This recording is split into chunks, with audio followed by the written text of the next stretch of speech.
Every time you dance, I see you obsessed, getting each and every move perfectly right, but I never see you lose yourself. Dad's your only brother. You think I forgot that? Karen, don't lose it. Mickey has a chance to do something that I never did. And he needs me, you heard him. The chance to build cathedrals, entire cities, things that never existed. This is not your family. This is my family. I know. You want a family so much, you go out and make your own.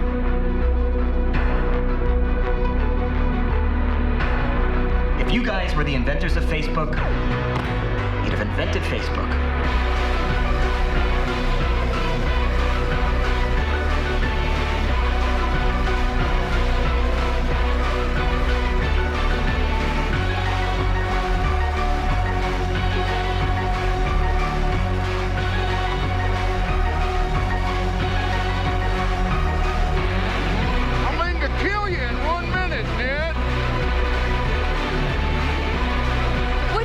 When the kids grow up. This is it!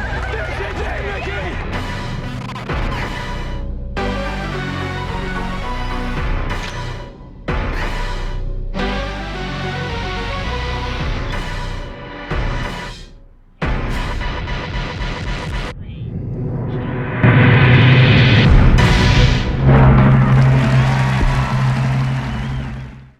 Hello everyone, welcome. My name is Adam and today we're talking the Oscars, the Academy Awards. The nominations have been announced and I thought let's get straight into it. Let's talk about a brief history of the Oscars and at the end of the video I'll show you the nominations. So, getting straight into it. The Academy Awards, more popularly known as the Oscars, are awards for artistic and technical merit in the film industry. Given annually by the Academy of Motion Picture Arts and Sciences, the awards are an international recognition of excellence in cinematic achievements as assessed by the Academy's voting membership. The various category winners are awarded a copy of a golden statuette, officially called the Academy Award of Merit, although more commonly referred to by its nickname, Oscar. The origins of the statuette's nickname Oscar have been traced to several sources, but the true origin of the nickname has never been determined. The Academy of Motion Picture Arts and Sciences are located in the Beverly Hills area of California, the United States of America, and it's to recognize the achievement in the film industry. The awards were first presented in 1929, and winners received the Oscar. Winners are chosen from many categories, including Best Picture, Best Actor, Best Actress, amongst others. The Academy also presents scientific and technical awards, special achievement awards, honorary awards, like the Jean Hersholt Humanitarian Award, the Irving G. Thalbert Memorial Award for Excellence in Producing, and the Gordon E. Sawyer Award for Technical Contributions, although these are not necessarily awarded annually. In August 2018, the Academy announced that it was adding an annual category for outstanding achievement in popular film to debut at the 2019 ceremony. However, following criticism and confusion, the Academy decided to postpone the introduction of the new category. Now, to be eligible for an award in a given year, a film must be publicly exhibited for paid admission for at least 7 consecutive days at a commercial theater in the Los Angeles County between January the 1st and midnight of December the 31st of that year, and must be shown or premiered in either 35mm, 70mm, or 24-frame progressive scan digital format. The exceptions to this rule include foreign language films which are submitted by their country of origin and need not have been shown in the United States. Documentaries and short films have different eligibility requirements and are officially submitted by their producers, whereas music awards require the musical artist to file a submission form. Only members of the Academy of Motion Picture Arts and Sciences may nominate and vote for candidates for the Oscars. The Academy is divided into various branches of film production, and the nominees in each award category are chosen by the members of the corresponding branch. Thus, writers are nominating writers, directors are nominating directors, and so forth. In fact, the entire Academy membership nominates the candidates for Best Picture and votes to determine the winners in most of these categories, which means there are thousands of members on the committee. Aside from bestowing international recognition and prestige, an award can play a crucial role in the success of major winners. The Best Picture award, for example, can significantly increase the box office earnings of that winning film, and for the actors and directors involved, the award often results in higher salaries, increased media attention, and better film offers. In other words, they are guaranteed a job the following year. Now, a little history. When it was founded in 1927, the awards committee was one of only several that had been formed by that new organization. And in fact, the first awards covered films that were released between August the 1st, 1927 and July the 31st, 1928. And the awards were presented on May the 16th, 1929, in a ceremony at the Hollywood Roosevelt Hotel. The entire membership of the Academy had nominated candidates in every category. 5 boards of judges, one from each of the Academy's original branches, one for actors, one for writers, directors, producers, then determined the 10 candidates, which would then, one with the most votes in each category, would be narrowed down from 10 down to 3. And a central board of judges, which consisted of one member from each branch, selected the final winners. So you can see it was done very differently when it first started. Now, by the time the second annual award ceremony came around in 1930, the number of categories was reduced to 7, and the 2 major film awards were collapsed into one, just called Best Picture. The Academy has since continued to make frequent alterations in rules, procedures, and categories. Indeed, so many changes have been made throughout the years that the only constant one that has remained seems to be the Academy's desire to remain flexible and to keep abreast of the industry's evolution. Among the most significant changes of the years has been the decision in 1933 to alter the eligibility period for award consideration to the actual calendar year, and then the addition of the supporting actor and actresses categories in 1936. Now, originally, the names of the award winners had been given to the press in advance, with the stipulation that the information was not to be revealed until after the awards presentation, so it could be received in the evening edition, so people would read it the next day. However, in one year, Los Angeles Times printed the names of the 1939 winners in an early evening edition before the ceremony, draining the event of all its suspense during one of the industry's biggest years. Thus, since then, the winners' names have always been a closely guarded secret until the official announcement at the awards ceremony. The Academy Awards were first televised in the United States in 1953, and since 1969, they have been broadcast internationally. By the late 20th century, the ceremony had become a major happening, viewed by millions, and notable hosts of the years have included Bob Hope, Johnny Carson, and Billy Crystal. Even red carpet interviews also became an integral part of the event, with much attention focused on the attendees' ensembles and their dresses. Steeply declining viewership in the late 2010s, however, led the Academy to announce several changes to the ceremony's broadcast, which included a limit to 3 hours, beginning in 2019, and an earlier air date which begins in 2020. Now, as you can see, over the years, there has always been rule changes, and you can see those changes on the Oscar websites. Rules are always reviewed annually by the individual branch and category committees, and the awards rules committee then reviews all the changes before presenting its recommendations to the Academy Board of Governors for approval. So every year there is a slight change, and other amendments to the rules include standard date changes and other housekeeping adjustments. So it's no big shock that a film that may have been nominated or may have been able to be nominated could no longer be nominated because of these rule changes. Now, like I said, in order to be shortlisted, you have to fulfill certain criteria. Now, there are hundreds of films that get shortlisted, and looking at eligibility for the 92nd Academy Awards, there are a lot of films on here, and I'm just going to quickly go down the list. And you're going to think to yourself, how come that wasn't even nominated? So, for instance, Abominable, for an animated feature, that was a really good film, and it didn't even get a nomination. So, there are a lot of people who look at this list and go, whoa, how come this film never even got a mention? How come this one was snubbed? And there could be many reasons for this. I mean, there are literally hundreds of films that do make that eligibility. And then that list is then shortlisted down to about 30. And from that 30 are then pulled those winners. So it is a tough crowd to beat when a film is released and is eligible. Doesn't necessarily mean it's going to get a nomination. It's such a shame, really, because there are so many films that are really good that don't even get a peek in. And for a moment, I just want to talk about, like, why does anybody care about the Oscars? Like, for me, I love film. I love the motion picture industry. I love films. I've been watching films all my life, you know?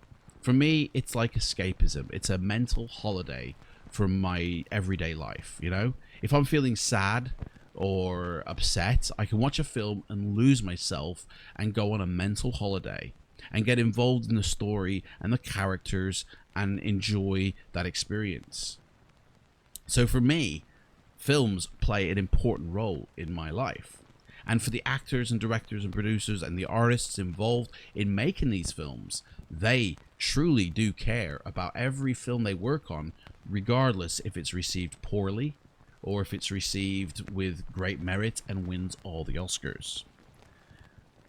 To be honest, I truly believe actors and actresses and directors and writers, anybody who works in the film industry, does have quite a tough life, but the actors and actresses have a harder time because they live a completely different lifestyle and a completely different way to everybody else on this planet.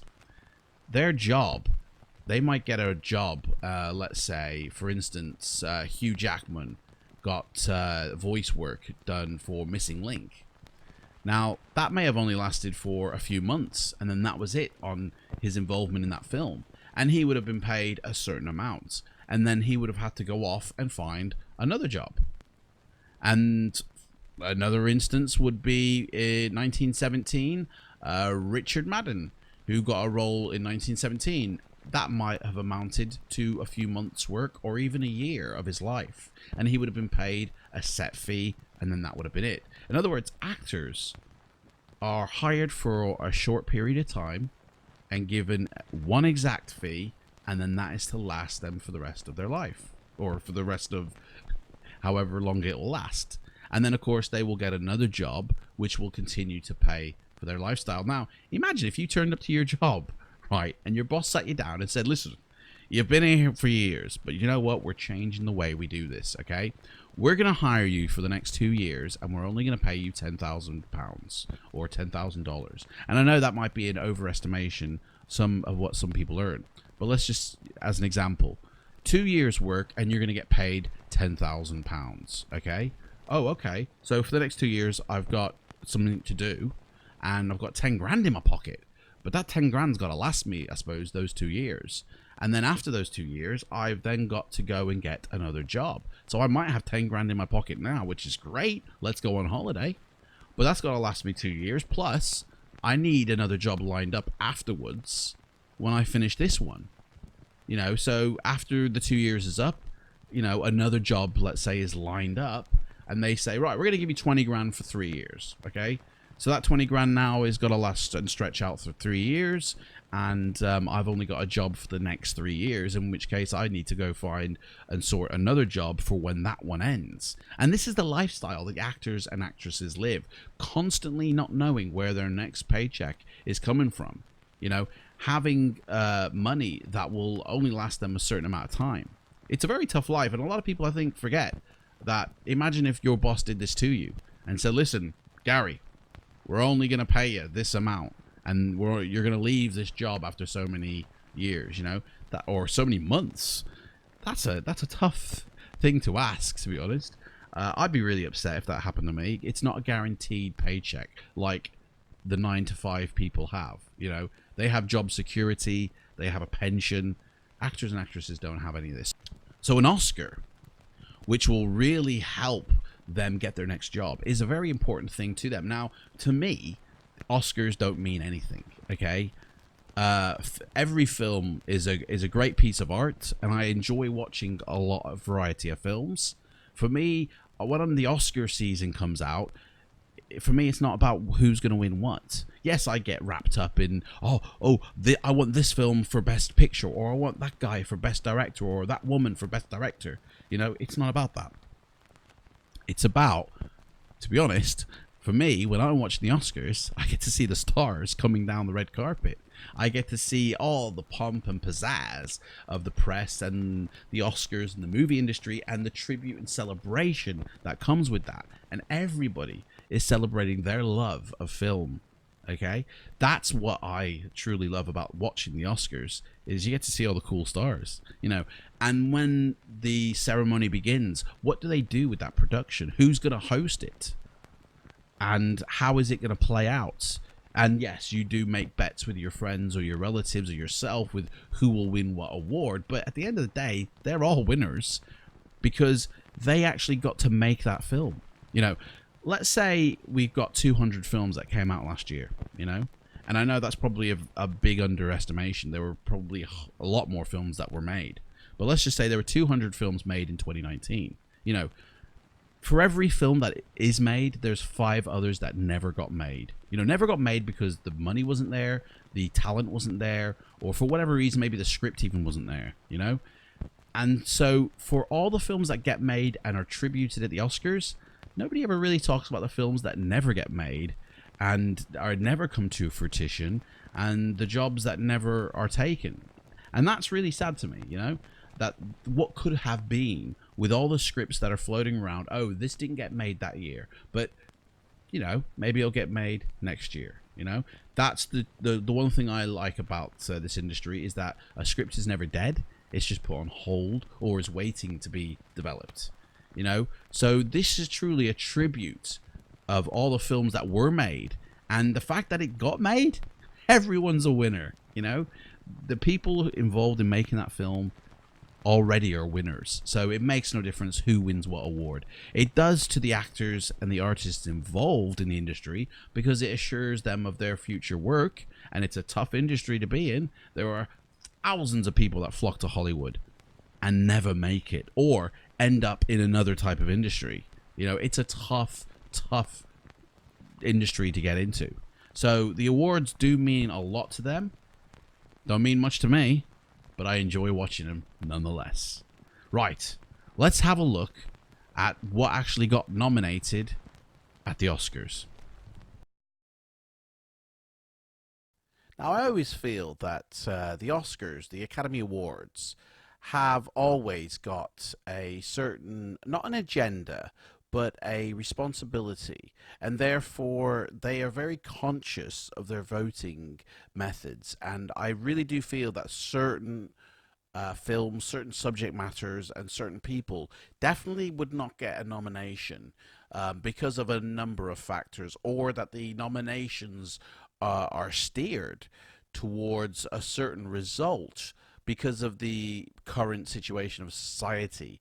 I do believe the Academy Awards are just very aware that whatever they choose, they may be making a statement about that they acknowledge or that they allow or that they condone a certain type of either behavior or a group of individuals or a practice that is shown within the film. And I do believe that certain film subject matters do get kind of overlooked on purpose, and not because of the merit of the film, but because of the subject matter itself. And that is why I believe some results of both nominations and the actual winners can be like, huh? Really? That one? You know, at the end of the day, it makes no difference really who wins, who doesn't get the award.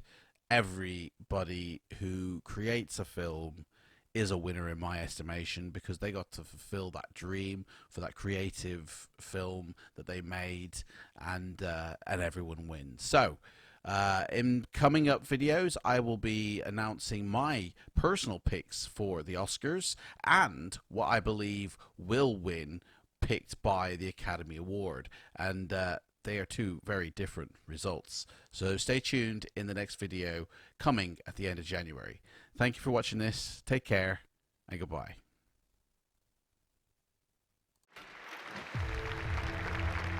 You'd ever wanted to look beyond the clouds and the stars? Or to know what causes the trees to bud and what changes the darkness into light? Where should we be if nobody tried to find out what lies beyond?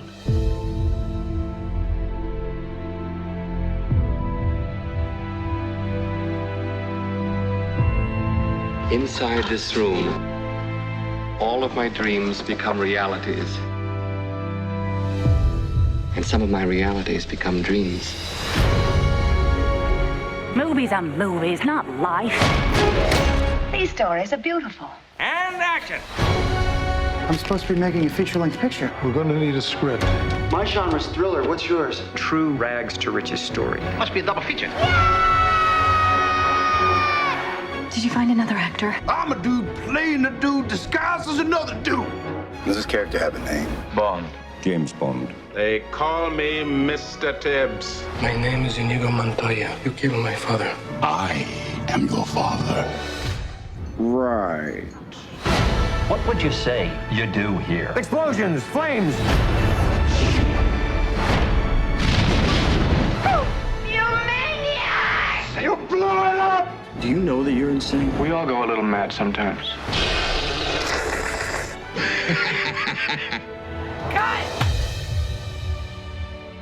And the purpose of civilization is to be able to empathize with other people. And for me, the movies are like a machine that generates empathy. It lets you understand a little bit more about different hopes, aspirations, dreams, and fears. Nobody loved me. I love you.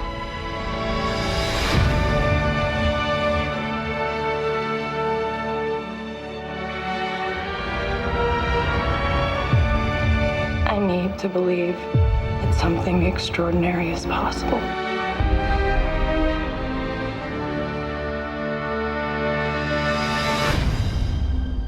You never really understand a person until you consider things from his point of view. Did you climb inside of his skin, walk around in it? What you represent to them is freedom. If you want to have freedom, you gotta go where the freedom is. I'm just trying to survive. Well, I don't want to survive. I want to live. What are you talking about? Hope. Hope is a good thing. Maybe the best of things. And no good thing ever dies.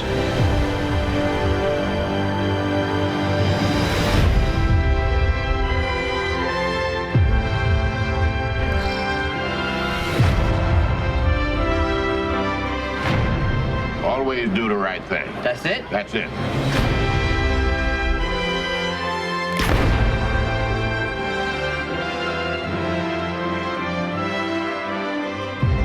All right, Mr. DeMille, I'm ready for my close-up. Can I dream? I think we both can. Here we go.